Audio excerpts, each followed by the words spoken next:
தோல்வியில் முறியும் மனங்கள். சங்கீதா, சங்கீதா, சங்கீதா, இன்னும் அங்கே என்ன பண்ணுற? வா சீக்கிரம். நீட்டு முழக்கினாலும் அந்த குரலில் வழக்கம் போல ஒரு கண்டிப்பு இருந்ததை சங்கீதாவால் உணர முடிந்தது. மாமி, நான் அப்புறமா வரேன். அம்மா கூப்பிட ஆரம்பிச்சாச்சு. முதல்ல சொல்லி தான் அனுப்பினா. கொடியில் காய்ந்த துணிகளை எடுத்தம்மா, கடகடன் இறங்கி வந்தம்மான்னு வா. வீடு வீடா நின்று கதை பேசாதான்னு அவசர அவசரமாக போகிற போக்கில் என்னிடம் சொல்லிவிட்டு படிகளை தாவி தாவி சீட்டாக இறங்கினாள் சங்கீதா. அவளது அம்மா என்ன சொன்னாலும் சரி, காலையில் ஒரு கதவை தட்டி என்னோடு ஒரு சில வார்த்தைகளாவது பேசாவிட்டால் சங்கீதாவுக்கு அந்த நாள் விடிந்தால் போலவே இருக்காது. எனக்கும் தான் அப்படி ஒரு அன்பு. என் வயதென்ன, அவள் வயதென்ன? ஆமாம், அன்புக்கு ஏது வயசு? என்னவோ அவளுக்கு என்னோட பேச பிடிச்சிருக்கு. எனக்கும் தான் கள்ளமில்லாத புள்ளை மனம் சங்கீதாவுக்கு. நினைத்த மாத்திரத்தில் அவளின் முதல் பரிச்சயம் ஆன அந்த நாளை மனதை அசை போட்டது. அது ஒரு விடிந்தும் விடியாத காலை நேரம். அடிக்கடி மின்வெட்டு. வீட்டுக்குள் இருப்பது கொஞ்சம் கடினம். 10 படி ஏறினா மொட்டை மாடி ஜிலுஜிலவென்று வரும். அப்படிதான் அன்றும் காலை 5 மணிக்கும் மொட்டை மாடிக்கு சென்றேன். எழுதுவது எனக்கு பொழுதுபோக்கு என்பதால் நோட்டும் பீனாவும் என் கூடவே நடக்கும். மொட்டை மாடியில் தனிமையில் எழுத வசதியாக ஒரு இடம் பார்த்து அமர்ந்தால் போதும். நாளடைவில் அதுவே எனக்கு பழகிவிட்டது. +2 படிக்கும் அவள் மொட்டை மாடியில் வந்து படிக்கும் வழக்கத்தை கொண்டிருந்தால் போலும். என்ன மாமி, போன வாரம் உங்கள் கதை வார இதழ் இணைப்பில் புத்தகத்தில் படித்தேன். நன்னா எழுதியிருக்கேன். புன்னகையோடு சொன்னவள் இப்போ என்ன எழுதுற கேட்டுக்கொண்டே வந்து அருகில் அமர்ந்தாள். நீ என்ன +2வா படிக்கிற? அவளது புத்தகத்தை பார்த்துவிட்டு, சங்கீதா, உனக்கு நல்ல பேர். நீ பாடுவியோ? இதை கேட்டதும் அவள் முகத்தில் ஒரு பிரகாசம். ஆமாம் மாமி, நீக்கும் என் பேர் ரொம்ப பிடிச்சிருக்கு. என் அம்மா தான் செலக்ட் பண்ணலாம். அம்மாவுக்கு நடிகை சங்கீதாவை ரொம்ப பிடிக்குமா? சொல்லும்போது அவளுக்குள் ஒரு வெக்க வந்து எட்டி பார்த்தது. என்னை அறியாமல் அவளது அந்த துடிப்பான அழகை ரசிக்க ஆரம்பித்தேன். இந்த வயதில் தான் பெண்களுக்கு எத்தனை வெள்ளை மனசு. வெளுத்ததெல்லாம் பால் என்று நினைக்க பஞ்சு மனசு. என்னை அறியாமல் நான் கீதா, சங்கீதா, சங்கீதமே சௌபாக்கியமே என்று முணுமுணுத்தேன். அவளுக்கு கேட்டது தயக்கத்தோடு, நீங்கள் நல்லா பாடுறேன் மாமி, எங்கள் அம்மாவும் பாடுவா, நானும் கர்நாடிக் கற்றுக்கிட்டேன் என்று சொல்லி கொண்டாள். நான் சிரித்தபடி, ஆமாம், உனக்கு என்ன பரீட்சை இன்னைக்கு? நீ போய் படிப்போ. காலையில் வேலையில் என்னோட வம்பு பேசி உன் நேரத்தை வீணாக்காத சங்கீதா என்றேன். மாமி, எக்ஸாம் நேக்கு நாளையோடு முடிகிறது. இன்னைக்கு லீவு தான். இந்த பரீட்சை நீக்கு ரொம்ப ஈஸி தான். கஷ்டமெல்லாம் ஒரு வழியாக முடிஞ்சது சொல்லிக்கொண்டே அவளிடத்தில் போய் அமர்ந்து படிக்க ஆரம்பித்தாள். பறவைகள் கூட்டம் கூட்டமாக கிழக்கு சூரியனை நோக்கி அவசர கதியில் ஒரு சீராக பறந்து கொண்டிருந்தது. முதலில் பறக்கும் பறவைக்கு இரைகள் எளிதில் கிடைத்துவிடும் என்ற எண்ணத்தோடு நானும் எழுதி முடித்து இறங்கி வந்தேன். இதுபோல் ஆரம்பித்த நட்புதான் இன்று வரை தினம் தினம் வளர்கிறது. சன் தொலைக்காட்சி செய்தியில் நாளை தமிழகம் எங்கும் +2 தேர்வின் முடிவுகள் வெளியாகும் என்றும் இணையம் மூலமாகவும் தெரிந்து கொள்ள என்றும் அறிவித்து கொண்டிருக்கும் போதே டிவி பார்த்து கொண்டிருந்த சங்கீதாவுக்கு உள்ளுக்குள் தூக்கி வாரி போட்டது. இத்தனை நேரமாக இருந்த இயல்பு நிலை மாறி நாளைக்கு பொழுது விடிந்தால் என்ன ஆகுமோ?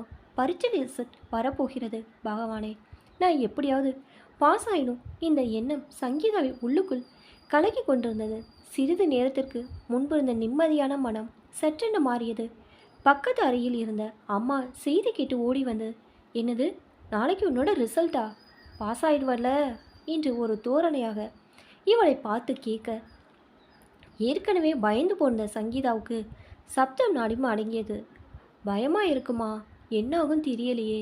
இப்போவே எனக்கு என்னமோ பண்ணுது. வயிற்று புரட்டுது. ஏமா, நான் பாஸ் ஆயிடுவேன்ல? அம்மாவை திருப்பி கேட்டால் சங்கீதா. என்னது, என்னைய கேட்குற? என்ன விளாட்றியா? என்னாகும் தெரியலையாம்மா. அம்மா இந்த வார்த்தையை சொல்லும்போது ஒரு ஏழ்னம் தெரிந்தது. தொலைச்சி போடுவேன், தொலைச்சு.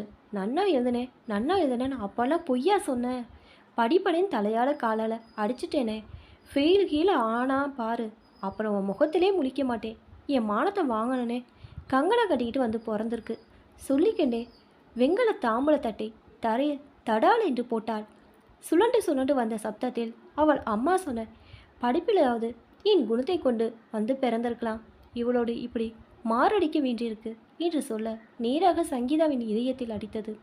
அம்மா சமையலருக்கு சென்றாள். சங்கீதா ஒத்தெடு மெத்தையில் விழுந்தாள். கண்ணீர் ஆராய் கொட்டியது. தன்னை பற்றி அம்மாவும் அப்பாவும் ஓஹோ என்று கனவு கண்டதெல்லாம் நாளைக்கு வெட்ட வெளிச்சமாகும். அம்மா பாணியில் சொல்வதானால் உன் வண்டவாளையெல்லாம் தண்டவாளம் ஏறும் என்பாள். அந்த தண்டவாளம் ஏறும் நாள் வரப்போகிறது. நான் பாஸ் ஆகி என் மனம் கப்பல் ஏறாமல் காப்பாற்றப்படுமா? ஒன்றும் புரியலையே.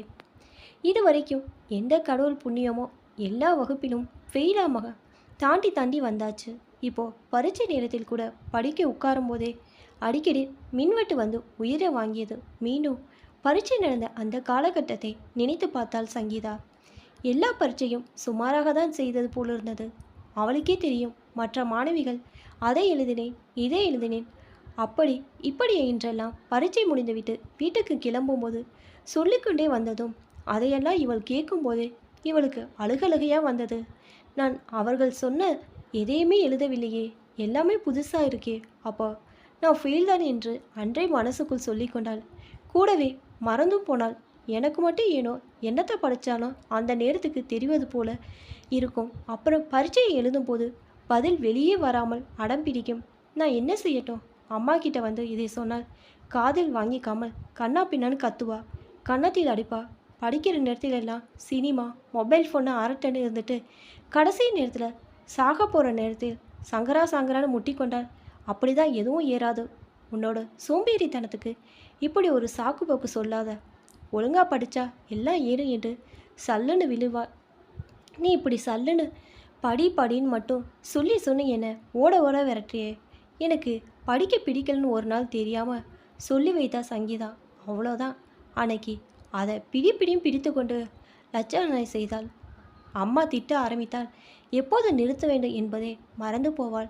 அந்த பயம் இன்னும் சங்கீதாக்குள் ஆழமாக பதிந்துவிட்டது. இப்படியே தான் சாதாரணமாக ஒரு நாள் 7:30 சினிமா பார்க்கன் போல இருக்குமா. என் ஃப்ரெண்ட்ஸு எல்லாரும் பார்த்துட்டு ரொம்ப நல்ல படம்னு சொன்னாங்கன்னு சொன்னதற்கு உடனே சங்கீதா முதல்ல உன் 6ஆம் அறிவை பாரு, அப்புறமா 7ஆம் அறிவு 8ஆம் அறிவு எல்லாம் பார்த்துக்கலாம். அடுத்த வாரம் பரீட்சையை வச்சுண்டு இவளுக்கு 7ஆம் அறிவு கேட்குறது. துளி கூட பரீட்சை பயமே இல்லையே சங்கீதா உனக்கு. நான் எல்லாம் எப்படி பயந்து பயந்து படிச்சிருக்கேன் தெரியுமா? அப்போ தான் ரேங்க் வாங்க முடியும். நீ எல்லாம் என் முன்னால் ஒன்றுமே இல்லை.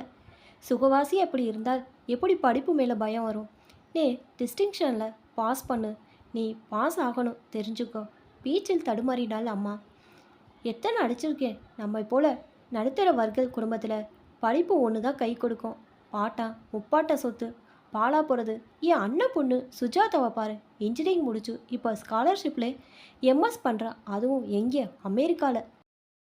படிக்கிறதோடு இல்லாமல் பார்ட் டைம் வேலை கூட பார்த்துட்டு சம்பாதிக்கிற வேற செய்கிறா. குழந்தைங்கன்னா அப்படி இருக்கணும். அப்பா அம்மாவோட கஷ்டம் புரிஞ்சுட்டு அவளுக்கு பெருமை சேர்த்து தர மாதிரி நீ என்னத்தை பண்ண போறியோ? எனக்கு இப்போவே வைத்து புளியை கரைக்கிறது. சங்கீதா, இப்போவே சொல்லிட்டேன். நீயும் சுஜாதாவுக்கு கொஞ்சம் குறைவில்லை. புரிஞ்சுக்க. நீயும் அமெரிக்காவில் தான் எம்எஸ் படிக்கணும். நீ காசை நானும் படிக்கணும் ரொம்ப ஆசைப்பட்டேன். என்னை படிக்க வைக்கல, கல்யாணம் பண்ணி கொடுத்து கண்ணை மூடிண்டா. என்னோட ஆசை நீயாவது நிறைவேற்றுக்கடி. நீ பாஸ் பண்ண விட்டால் என் நெஞ்சு வெடித்து போகும்டி சங்கீதா. அம்மா இல்லாமல் நீ அலைவாய். அம்மாவின் புலம்பல் இன்னும் அடங்கிய பாடையில். அம்மா, உன்னோட நிறைவேறாத ஆசைக்கலாம் நான் தான் பலியாடா. கேட்க நினைத்த வார்த்தைகளை தொண்டைக்குள்ளே நிறுத்தி வைத்துவிட்டு, அம்மா நீ சும்மா அங்கே பாரு இங்கே பாரு அவளை பாரு இவளை பாரு, ஏமா இப்படி என்னை தொல்லைப்படுத்துகிற? ஒரு கத்தின பின்பு தான் அம்மா நிறுத்தினா. சங்கீதாவின் சிந்தனை ஊசல் ஆடியது. அம்மாவுக்கு முன் நான் போய்விட்டார். சேச்சா, என்ன கோர சிந்தனை! காளைங்களின் சத்தம் வீட்டின் அமைதியை அசைத்தது. சங்கீதா, அப்பா வந்தாச்சு, கதவை தர. அம்மா அறையிலிருந்து குரல் கொடுக்க அப்பா உள்ளே நுழைந்ததும், நாளைக்கு சங்கீதாவுக்கு ரிசல்ட் வருதாம், நியூஸில் சொல்லியாச்சு அம்மா சொல்ல. அப்பாவின் பார்வை சங்கீதாவை நோக்கி. என்னம்மா கண்ணு, பாஸ் ஆயிடுவல? கேட்டது தெரியலப்பா, பயமாக இருக்குது. கூடவே மெல்லிய குரல். அம்மா ரொம்ப டார்ச்சர் பண்ணுறாப்பா. அப்போலேருந்து பாஸ் ஆகிட்டா சரி, ஒருவேளை ஃபெயில் ஆகிட்டா ரொம்ப மனசுக்கு கஷ்டமாக இருக்குப்பா. தயக்கத்தோடு சொல்ல. நெட்லேயும் மார்க்கோடு வருவான். நாளைக்கு ஆஃபீஸ் போகும்போது அவகிட்ட நம்பரை வாங்கிட்டு போங்க. அப்போ தான் மார்க்கெல்லாம் பிரிண்ட் எடுத்துகிட்டு வர முடியும். காஃபியை கொடுத்தபடியே அம்மா மகளின் உணர்வுகளை புரிந்து கொண்டு, அமைதியாக இரு, முதல்ல ரிசல்ட் வரட்டும். நன்னா தானே படித்த, நன்னா தானே எழுதியிருக்கேன்னு சொன்னேன், அப்புறம் ஏன் பயம் கியம் எல்லாம்? காஃபியை உறிஞ்சியபடியே அப்பா சொல்ல. கண்கள் டிவியை பார்த்து கொண்டு இருந்தது. வெறும் பாஸான மட்டும் போதுமா? டிஸ்டிங்ஷனில் வரணும், அதுதான் பாஸானதுக்கு அடையாளம். எங்களுக்கும் பெருமை. எங்கள் ஆத்துக்காரரும் கச்சேரிக்கு போனார். தேங்காய் மூடியோட வெளியே வரக்கூடாது. அம்மாவின் கனவு கர்ண கடூரமாக தெரிந்தது சங்கீதாவுக்கு. போச்சுடா அம்மாவே, எனது மார்க்கு கண்டிப்பாக திருப்திப்படுத்தாது அழுத்தமாக நினைத்து கொண்டார் சங்கீதா. டிஸ்டிங்ஷனில் எப்படி பாஸ் பண்ணுவது? பாஸ் ஆனால் போதும். அதுவே இங்கு டப்பா டான்ஸ் ஆடுது. ஜெயா டிவியில் நெஞ்சின் அலைகள் நிகழ்ச்சி நடந்து கொண்டிருக்க சங்கீதா மனதை அதில் செலுத்த பார்க்கிறாள். ஒரே இடம் நிரந்தரம். இதோ உன் இன்று ஆடம்பரமான பாடலை கேட்டு இது வேற. சங்கீதாவின் பயம் உச்சத்துக்கு போக பட்டனை எழுந்து அறைக்குள் சென்று கதவை சாத்தி கொண்டாள். கதவுகளை தாண்டியும் பாடல் ஒலிக்க, அம்மா நான் கொஞ்சம் மாடிக்கு போயிட்டு வரேன்னு சொல்லி கிளம்ப மணி 7:30 இப்போ உனக்கு என்ன மாடியில் ஜோலி? எங்கேயும் போக வேண்டாம். சொல்லும்போதே அம்மாவின் மொபைல் மணி அடித்தது. அடுத்த முனையில் எப்பவும் போல சித்தி தான். கண்டிப்பாக இன்னும் அரை மணி நேரம் அம்மா ஃபோனில் பேசிட்டு தான் இருப்பா. நல்ல நாள்லே நாளிப்பால். இப்போ குட்டி வேற போட்டிருக்கு. அதான் என்னோட ரிசல்ட் விஷயம். அப்போ இன்னும் நேரமாகும் நினைத்தபடி சங்கீதா மெல்ல அப்பாவிட சொல்லிட்டு அறுத்து கொண்டாதாம் கழுதை எடுத்து கொண்டதாம் ஓட்டம் என்று மாடிக்கு எஸ்கேப். நேராக மொட்டை மாடிக்கு சென்ற சங்கீதா அங்கே ஏற்கனவே மாமி எட்டு போட்டு வளைந்து வளைந்து நடைப்பயிற்சி செய்து கொண்டதை பார்த்து, ரொம்ப நேரமாக நடக்கிறேளே, இப்படி வேத்து விட்டுருக்கு என்று கேட்க, சங்கீதாவை கண்டதும், நான் 8லேருந்து வெளியேறி வந்தது. என்ன இந்த நேரம் மாடிக்கு வந்திருக்க? நாளைக்கு உனக்கு ரிசல்ட்டாமே என்று நான் கேட்டவுடன் சங்கீதாவின் முகம் சட்டென்று மாறி எரிகியதை நான் கவனிக்க தவறவில்லை. இத்தனை நேரமாக வீட்டில் அந்த டாபிக் தான். நீங்களும் வேண்டிக்கோங்க, நான் எப்படியாவது பாஸ் ஆகணும். கண்டிப்பாக பாஸ் ஆயிடுவேன், கவலையை விடு. நீ தான் உட்காந்து உட்காந்து படிச்சியே, அப்புறம் என்ன பயம்? நிம்மதியை சாப்பிட்டு படுத்து தூங்கு, எல்லாம் சரியாகும். எப்படி நீ நாளைக்கு காத்தால செய்தியோட என்கிட்ட தான் ஓடி வருவ. அப்போ இந்த பயம்லாம் தெளிஞ்சிடும் பாரேன். நானும் உன்னோட வயசை கடந்து வந்தவள் தானே. நாளைக்கு பார்க்கலாம். நாளையாச்சு உங்கள் அம்மா தீடுவா, நீ கிளம்பு. இல்லை மாமி, மனசே சரியில்லை. அம்மா சித்திக்கிட்ட ஃபோனு பேசிகிட்டு இருக்கா. நான் நன்னா தான் படித்தேன், ஆனால் பரீட்சை எழுதும்போது அவ்வளோ ஞாபகத்துக்கே வரல. ஏதோ எழுதிட்டு வந்தேன், அவ்வளோதான். அதான் இப்போ நினச்சா பயமாக இருக்குது. எனக்கு தெரியும் மார்க் வராது கஷ்டம்தான். அம்மா ரொம்ப எதிர்பார்க்குறா, நான் ஏமாத்திடுவேன், அதான் வருத்தம். அம்மாவுக்கு இதெல்லாம் புரியாது. பொடியா அசடு. மறைக்கப்பட்ட மனக்கவலைக்கு மறந்தில்லைன்னு சொல்லுவா. வாழ்க்கையில் வெற்றியை தோல்வியும் வெறும் படிப்பை வைத்து வருவதில்லை. கல்வி நம் வாழ்க்கை ஆதாரம்தான், அடிப்படை அணிகலன் மாறி. ஆனால் அதுவே வாழ்வாகி விடாது. ஒரு கிளாஸ்லேருந்து இன்னொரு கிளாஸ் போகும் தகுதி தான் தீர்வு. இந்த வெற்றி தோல்வி எல்லாம் உண்மையில் பார்க்க போனால் பரீட்சையின் வெற்றி தோல்வி வாழ்க்கையின் முற்றுப்புள்ளியும் இல்லை. வாழ்க்கைங்கிறது பள்ளியை கடந்தது. இது நிரந்தரம் இல்லை. இந்த முறை ஏதோ காரணத்தால் தோற்று போனாலும் அடுத்த முறை ஜெயித்து விடலாம். எல்லாத்துக்கும் மனசு தான் காரணம். சரி, நீ போய் ரொம்ப யோசிக்காம சாப்பிட்டு படுத்து தூங்கு, நாளைக்கு பார்க்கலாம். இப்போ கிளம்பலாம் என்று சொல்லி மொட்டை மாடியை விட்டு இறங்கி அவரவர் கூண்டுக்குள் அடைந்தோம். இரவு முழுதும் சங்கீதா கொட்ட கொட்ட முழித்து கொண்டு ஏதேதோ எண்ணிக்கொண்டு படுத்திருந்தாள். பாட்டி இருந்திருந்தால் கொஞ்சம் சப்போர்ட்டாக இருக்கும். இந்த நேரம் பார்த்து பாட்டியும் தாத்தாவும் காசிக்கு டூர் சென்று விட்டார்கள். அப்பா என்ன சொல்வாரோ தெய்வமே, எப்படியாவது பாஸ் ஆகிவிட வேணும். ஒரு சப்ஜெக்டில் கூட தோல்வி அடையக்கூடாது. நான் பாஸ் பண்ணாதான் யார் முகத்திலும் முழிக்க முடியும். அம்மாவும் அப்போ தான் நிம்மதியாக இருப்பா. இல்லாவிட்டா அத்தை பையராகு, சித்தி சித்தப்பா எல்லா உறவுகளும் சங்கீதா பாஸான்னு நாளைக்கு பூரா ஃபோன் மேலே ஃபோன் போட்டு கேட்டுக்கிட்டே இருப்பா. கடவுளே, எனக்கு என்ன அவமானத்தையும் என் படிப்பு கொடுத்து விடக்கூடாது. ஒருவேளை நான் அதிர்ஷ்டவசமாக பாஸ் பண்ணிட்டேன்னா இன்ஜினியரிங் காலேஜ் சேர்ந்து வரேன்னு அப்பா சொல்லியிருக்கார். நிறைய காலேஜ் விண்ணப்பம் எல்லாம் வாங்கி வைத்து ஒருவேளை ஃபெயில் ஆயிட்டேன் என்றால் என்ன செய்வது? அவர்கள் முகத்தில் எப்படி விழிப்பது? அப்பா கூட பரவாயில்ல, சரி மீண்டும் எழுதுன்னு சொல்லிடுவார். ஆனால் மனசுக்குள் வேதனைப்படுவார். அம்மா தான் தாங்க மாட்டாள். அந்த ஆற்றாமே கொட்டி தீர்ப்பாள். அம்மா என்னை மன்னிச்சிடுமா, நான் என்ன பண்ணட்டும்? படிக்க தான் செய்தேன். நான் படித்தது எதுவும் வரல. வந்த கேள்விகள் பலதும் எனக்கு எழுத முடியாமல் அப்படியே ஒன்றும் நினைவுக்கு வராமல் மறந்தே போச்சு. அன்றே நினைத்தேன், இந்த முறை என்னால் பாஸ் ஆக மாட்டேன்னு. உன்னிடம் சொன்னா நீ எங்கே காது கொடுத்து கேட்ப? நான் ஆரம்பிக்கு போ. நீ 8 கட்டு சாரி எல்லாத்தையும் என்னை 7 ஊருக்கு கேட்குற மாதிரி தாழ்ச்சி கொட்டுவ. எப்போ பாரு சினிமா அரட்டன்னு இருக்க தெரியுது, ஒழுங்காக படிக்க தெரியலையான்னு கத்துவ. நீ ஆக நினைத்து ஆக முடியாதெல்லாம் நான் செய்து சாதிக்கணும். உனக்கு ஒரு வெறி. அதற்கு நான் என்ன பண்ணட்டும்? என்னால் உனது ஆசைக்கு ஓட முடியலையே. சங்கீதாவுக்கு பொழுதே விடியக்கூடாது என்று தோன்றியது. அது எப்படி முடியும்? பொழுது விடியும், ரிசல்ட்டும் வரும். அதன் பின்புதான் என்னவெல்லாம் நடக்குமோ? பயத்தில் கண்ணை இறுக்கி மூடிக்கொண்டாள். அம்மாவின் கனவெல்லாம் என்ன நனவாகுமா? பாவம் அம்மா, என்னை பற்றி நிறைய கனவு கோட்டையை கட்டி வச்சிருக்கா. என்னால் முடியுமா என்ற விஸ்வரூப கேள்விக்கு முடியாது என்று எதிர் ஒலித்தது. மனம் என்ன செய்யலாம்? பேசாமல் நிம்மதியாக செத்துடு, பிரச்சனையே இல்லை. மனமே வலியும் சொன்னது. அச்சச்சோ, தப்பு தப்பு, தயங்கினான. சரி, நீ சொல்கிறதை கேட்குறேன். ஆனால் எப்படி சாவது? மனசிடம் தன்மானம் சரணாகதி அடைந்தது. தற்காலிக போராட்டத்தை நிரந்தரமாக கலைத்துவிட்ட திருப்தி அந்த முடிவில் இருப்பது போல் உணர்ந்தாள் சங்கீதா. மாமி சொன்ன எந்த அறிவுரையும் இப்போது அவளுக்கு நினைவுக்கு வரவில்லை. இரவின் அமைதி அவளை தந்து கட்டளைக்கு அடிப்படைய செய்து கொண்டிருந்தது. தூக்கம் வரவில்லை. மீளா துயரத்துக்கு வழி தேடியது மனம். விடுதலை வேணும். போதும் இந்த பிரச்சனை வேதனைகள். பாஸ் பண்ணி அப்புறம் இன்ஜினியரிங் 4 வருடம். ஒவ்வொரு வருடம் அம்மாவோட போராடணும். போதும் இந்த வேதனை. இன்று இதற்கு ஒரு முடிவு. இதிலிருந்து எனக்கு விடுதலை. மெல்ல எழுந்து அடுக்கலி எதையோ தேடி எடுத்து பொட்டலமாக கொண்டு வந்தாள் சங்கீதா. அவளுக்கு தெரிந்த விஷம் எலிபாஷானம்.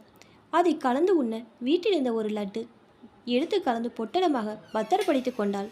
மனதுக்குள் இன்றோடு எனக்கு இப்படம் கடைசி என்று சொல்லி கொண்டாள். ஏதேதோ யோசித்தபடியே விடியலை எதிர்பார்த்தாள்.